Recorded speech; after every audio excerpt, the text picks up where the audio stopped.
ఏ శర్మాస్, ఈరోజు నీ girl friend తో మాట్లాడలేదా? ఎట్లా కనిపిస్తున్నావు బాబాయ్ నీ కంటికి? అమ్మాయిల చుట్టూ తిరిగేవాడిలాగా, అమ్మాయిలతో ఫోన్ మాట్లాడేవాడిలాగా, చాట్ చేసేవాడిలా కనిపిస్తున్నానా? నాకు అలవాటు లేదు బాబాయ్. నేను బాగా చదువుకోవాలా, ఉన్నత స్థాయిలో వెళ్ళాలా, మంచి జాబ్ కొట్టాలా.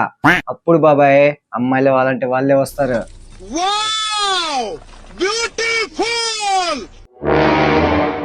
ఏం బాబాయ్ ఎట్లా చూస్తున్నావు? నిజం చెప్పు, నీ గర్ల్ ఫ్రెండ్ నీకు అప్పుడు బ్రేకప్ చెప్పింది? నిన్న రాత్రే చెప్పింది బాబాయ్. నువ్వేమి చేశావు నేరం, నిన్నెక్కడంటింది పాపం చినబోకు.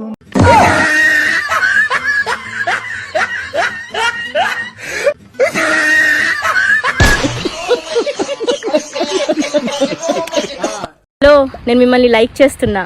Oh, thank you. Share, comment, follow.